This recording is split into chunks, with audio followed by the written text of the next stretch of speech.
ಮಾಲ್ನಲ್ಲಿ ಕಳಪೆ ಗುಣಮಟ್ಟದ ಆಹಾರ ಮಾರಾಟ. ಹೆಸರಿಗೆ ಮಾತ್ರ ದೊಡ್ಡ ಮಾಲ್, ಮಾರಾಟವಾಗೋದು ಕೊಳೆತ ಪದಾರ್ಥ. ಪ್ರಶ್ನೆ ಮಾಡಿದ್ರೆ ಯಾರಿಗೆ ಬೇಕಾದ್ರೂ ಕಂಪ್ಲೇಂಟ್ ಮಾಡ್ಕೊಳ್ಳಿ ಅನ್ನೋ ಸಿಬ್ಬಂದಿ. ದುಬಾರಿ ಹಣ ತೆರೋ ಹಳ್ಳಿ ಜನರಿಗೆ ಮಹಾಮೋಸ. ಉಡಾಫೆ ಉತ್ತರ ನೀಡೋ ಮಾಲ್ ಸಿಬ್ಬಂದಿ. ಈ ಮಾಲ್ ಯಾವುದು, ಎಲ್ಲಿರೋದು ಅಂತೀರಾ? ಈ ಸ್ಟೋರಿ ನೋಡಿ. ಹೌದು ವೀಕ್ಷಕರೇ, ಈ ಮಾಲ್ ಇರೋದು ಚಿಕ್ಕನಾಯಕನಹಳ್ಳಿಯ ನೆಹರು ಸರ್ಕಲ್ ನಲ್ಲಿ. ಮೋರ್ ಅನ್ನೋ ಮಾಲ್ ನಲ್ಲಿ ಕಳಪೆ ಗುಣಮಟ್ಟದ ಪದಾರ್ಥಗಳು ರಾಜಾರೋಷವಾಗಿ ಮಾರಾಟವಾಗ್ತಿದೆ ಎಂದು ಗ್ರಾಹಕರೊಬ್ಬರು ಆರೋಪ ಮಾಡಿದ್ದಾರೆ. ಕಳಪೆ ಪದಾರ್ಥದ ಬಗ್ಗೆ ಪ್ರಶ್ನೆ ಮಾಡಿದ್ರೆ ಯಾರಿಗೆ ಬೇಕಾದ್ರೂ ಕಂಪ್ಲೇಂಟ್ ಮಾಡಿ ಎಂದು ಮಾಲ್ ಸಿಬ್ಬಂದಿ ಉಡಾಫೆ ಉತ್ತರ ನೀಡ್ತಾರೆ. ನಿನ್ನೆ ಗ್ರಾಹಕ ಪರಮೇಶ್ವರ್ ಮಾಲ್ ನಲ್ಲಿ ಅಣಬೆಯನ್ನ ಖರೀದಿ ಮಾಡಿ ಮನೆಗೆ ಹೋಗಿ ನೋಡಿದಾಗ ಅಣಬೆ ಪೂರ್ಣವಾಗಿ ಕೊಳೆತು ಹೋಗಿ ಅದರಲ್ಲಿ ಹುಳು ಇದ್ದಿದ್ದು ಕಂಡು ಬಂದಿದ್ದು, ವಾಪಸ್ ನೀಡಲು ಬಂದಾಗ ತೆಗೆದುಕೊಳ್ಳುವುದಿಲ್ಲ, ಬದಲಾಗಿ ಬೇರೆ ಏನನ್ನಾದರೂ ತೆಗೆದುಕೊಳ್ಳಿ ಎಂದು ಮಾಲ್ನ ಸಿಬ್ಬಂದಿ ಶಿವು ಉಡಾಫೆ ಮಾತನಾಡಿದ್ದಾರೆ. ತಪ್ಪಾಗಿದೆ ಅನ್ನೋ ಗಿಲ್ಟ್ ಕೂಡ ಅವರಲ್ಲಿ ಕಾಣುತ್ತಿಲ್ಲ. ಮಾಲ್ನಲ್ಲಿ ಹೀಗೆ ಅವಧಿ ಮುಗಿದ ಆಹಾರ ಪದಾರ್ಥಗಳು ಎಷ್ಟಿವೆಯೋ ಏನೋ. ಹಳ್ಳಿಗಳಿಂದ ಬಂದು ಇಲ್ಲಿ ಆಹಾರ ಪದಾರ್ಥಗಳನ್ನ ಖರೀದಿಸಿ ಹೆಚ್ಚು ಬೆಲೆ ತೆರುವ ಸಾರ್ವಜನಿಕರಿಗೆ ಮೋಸವಾಗುತ್ತಿದೆ ಎಂದು ಗ್ರಾಹಕ ಪರಮೇಶ್ವರ್ ಬೇಸರ ವ್ಯಕ್ತಪಡಿಸಿದ್ದು, ಆರೋಗ್ಯ ಇಲಾಖೆ ಹಾಗೂ ಆಹಾರ ಇಲಾಖೆಯವರಿಗೆ ದೂರು ನೀಡಿ ಕೂಡಲೇ ಮೋರ್ ಮಾಲ್ ಅನ್ನ ಮುಚ್ಚಬೇಕು ಎಂದು ಆಗ್ರಹಿಸಿದ್ದಾರೆ. ದೊಡ್ಡ ಸಮುದ್ರ, ಈಗ ನಿಮ್ದು ಒಳ್ಳೆ ಹೆಸರಿದೆ. ಈ ಥರ ಹಳ್ಳಿಗಳ ಹತ್ರ ನೀವು ಅಂಗಡಿಗಳು ಮಾಡಿ ಈ ಥರ ಹಳ್ಳಿ ಜನಕ್ಕೆ ಅಥವಾ ಹಿಂಗೆ ಮಾಡಿಬಿಟ್ರೆ ಯಾರು ನೋಡಲ್ಲ, ತಗೊಂಡು ಹೋಗ್ತಾರೆ ಪಾಪ. ಅದು ಈಗ ಮಾಮೂಲಿ ಮಶ್ರೂಮ್ ಈಗ ಬಾಲಾಜಿ ಎಲ್ಲ ಬರೀ 55 ರೂಪಾಯಿ 50 ರೂಪಾಯಿ ಇದೆ, ನೀವು 66 ರೂಪಾಯಿ ಮಾರ್ತಾಯಿದ್ದೀರಾ.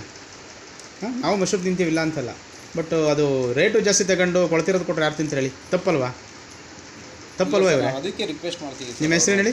ಶಿವು ಸರ್. ಶಿವು ಆಲೋಚಿಸಿ ತಪ್ಪಲ್ವ ಶಿವು ಸರ್? ಅದಕ್ಕೆ ನಾವು ಸರ್ ನಾನು ಸ್ಟಾರ್ಟಿಂಗ್ ಬಂದೋದಕ್ಕೆ ಸರ್ ಅದು ಹೋಗಿದೆ, ಪರವಾಗಿಲ್ಲ ಸರ್. ಹಣ್ಣು ಏನಾದ್ರು ತಗೊಳ್ಳಿ ಸರ್. ಹೆಂಗೆ ತಗೋತಾರೆ ಅವರು?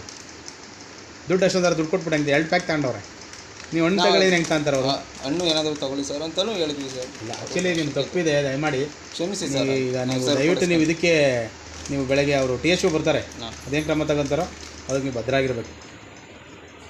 ಪೂರ್ತಿ ಕೆಟ್ಟೋಯ್ತೆ ಕಣಮ್ಮ, ಫಂಗಸ್ ಬಂದಿಲ್ಲ, ನಾವೇನು ಇದಾಗಿಲ್ಲ. ಅಲ್ಲ ಅದೇನು ಗೊತ್ತಾ ಸರ್, ಅದ್ರ ಬಗ್ಗೆ ಬಿಲ್ ಮಾಡಿದಿರಲ್ಲಮ್ಮ?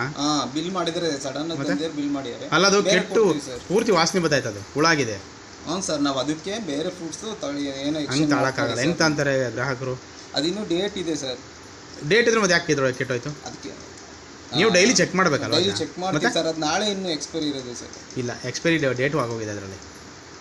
ನೀವು ಕೊಡೋದು ನಿಜವಲ್ಲ ತಪ್ಪಲ್ವಾ? ಇಲ್ಲ ಸರ್, ಅಲ್ಲ ಇಲ್ಲಿ ಏನಾಗುತ್ತೆ ಗೊತ್ತಾ ಸರ್, ಇಲ್ಲಿ ನಮ್ಮ ಚಿಕ್ಕನಹಳ್ಳಿ ತಾಲೂಕು ತುಂಬ ಹಳ್ಳಿ ಜನ ಬರ್ತಾರೆ. ನೀವು ಆ ಥರ ಏನಾದ್ರು ಬಿಲ್ಲು ಮತ್ತು ಇದು ಎಕ್ಸ್ಪೈರಿ ಆಗಿರೋದು ಇಟ್ಕೊಂಡಿದ್ರೆ ನಿಜವಲ್ಲೂ ಭಾಳ ಅನುಭವಿಸ್ತೀರ ಆಮೇಲೆ. ದಯಮಾಡಿ. ಇಲ್ಲ ಸರ್, ಆ ಥರ. ಯಾವ ನಿಮ್ದು ಅವರು? ಸರ್ ನಮ್ಮ ಚಿತ್ತೂರಾ? ನೋಡಿ, ಈಗ ಅದೇನು ಅವ್ರಿಗೆ ಏನು ಹೇಳ್ತೀರಾ, ಗ್ರಾಹಕರಿಗೆ ಏನು ಹೇಳ್ತೀರಾ? ಸರ್ ಏನಿಲ್ಲ, ನಮ್ಮ ಕಡೆಯಿಂದ ಕ್ಷಮೆ ಇರಲಿ. ಅದು ನಾವು ಅದ್ರ ಬದಲಿಗೆ ಅಮೌಂಟ್ ಇದು ಫ್ರೂಟ್ಸ್ ಏನಾದ್ರು ತಗೊಳ್ಳಿ ಸರ್ ಅಂತ ನಾನು ಅವಾಗಲಿಂದ ರಿಕ್ವೆಸ್ಟ್ ಮಾಡ್ತೀನಿ ಸರ್. ಅದು ಅಲ್ಲ ಈಗ ಸರ್ ಮೋರ್ ಅಂಗಡಿಗೆ ಮೋರ್ ಅಂದರೆ ಪ್ರತಿಷ್ಠಿತ ಅಂಗಡಿ, ಚೆನ್ನಾಗಿರುತ್ತೆ ಐಟಮ್, ಪ್ರಸಿದ್ಧ. ಇಲ್ಲಿಂದ ಇಂಟರ್ನ್ಯಾಷನಲ್ ಔಟ್ ಆಫ್ ಕಂಟ್ರಿಗೆಲ್ಲ ನಾನು ಪಾರ್ಸಲ್ ಆಗುತ್ತೆ ಅಂತ ಹೇಳಿ ಅಡ್ವರ್ಟೈಸ್ಮೆಂಟ್ ಮಾಡಿದೆ. ಬಟ್ ಕೊಳೆತಿರೋದು ಕೊಟ್ಟವ್ರೆ. ಮನೆಗೆ ಹೋಗಿ ಓಪನ್ ಮಾಡಿ ನೋಡಿ, ಇದೇನಪ್ಪ ಕೊಳೆತಿರೋದು ಅಂತ. ನೀವು ಎಷ್ಟೊತ್ತಿಗೆ ತಗೊಂಡ್ರಿ ಸರ್? 5 ನಿಮಿಷ. ಮನೆಗೆ ಹೋಗಿ ವಾಪಸ್ ಬಂದಿದ್ದಷ್ಟೇ, ಒಂದು ಹಾಫ್ ಅನ್ ಅವರ್ ಅಷ್ಟೇ ಆಗಿಲ್ಲ. ಅಲ್ಲ ಈಗ ಬೇರೆ ಕಡೆ ಎಲ್ಲ 45-50 ರೂಪಾಯಿಗೆ ಮಾರ್ತಾವ್ರೆ. ಹೌದು, ಇಲ್ಲಿ 56-66 ರೂಪಾಯಿ ತಂತಾರೆ. 66. ಅದು ಚೆನ್ನಾಗಿರೋ ಕೊಡ್ಬೇಕಲ್ವಾ? ಚೆನ್ನಾಗಿರೋದು ಕೊಡಬೇಕಾಗಿತ್ತು. ನಾನಿಲ್ಲಿ ತಗೊಂಡು ಮನೆಗೆ ಹೋಗಿ ವಾಪಸ್ಸು ಓಪನ್ ಮಾಡಿ ನೋಡ್ಬಿಡೋದಕ್ಕೆ ಕೊಳ್ತಿತ್ತು. ತಾಂಬಂದು ತೋರಿಸಿ, ಇದೇನಪ್ಪ ಇಂಥ ಕೊಳ್ತಿರೋದು ಮಾಡ್ತಿದ್ಯಾ, ಈಗ DHOಗೆ ಕಂಪ್ಲೇಂಟ್ ಮಾಡ್ತೀನಿ ಅಂದರೆ ಮಾಡಿ ಸರ್ ಅಂತ. ರಾಜಾರೋಷ ಮಾಡಿ ಸರ್ ಅಂತ. ನಾವು CC ಕ್ಯಾಮ್ರಾ ಫುಟೇಜ್ ತೆಗೆದು ನೋಡಲಿ, ತೊಂದರೆ ಇಲ್ಲ, ಮಾಡಿ ಸರ್ ಅವರಿಗೆ ಇದೇ ನಿಂತದ್ದು ಅಂತಂದರೆ. ಆಮೇಲೆ ತಿರ್ಗಿ ಯಾರು ತಗೊಂಡು ಹೋಗಿ ಬಂದು ಮಾತಾಡ್ಕೊಂಬಂದು, ಸರ್ ಅದಕ್ಕೆ ಹಣ್ಣೇನಾದ್ರು ತಗೊಂತೀರ ಸರ್? ನಾನು ಹಣ್ಣು ತಗೊಳಕ್ಕೆ ಬಂದಿಲ್ಲ ಕಣಪ್ಪ, ಒಳತಿರೋದು ಹೆಂಗೆ ಕೊಟ್ಟಿದ್ಯಾ, ನೀನು ಇದನ್ನ ತಿನ್ಬೋದಾ, ನೀನು ತಿಂದು ನೋಡು.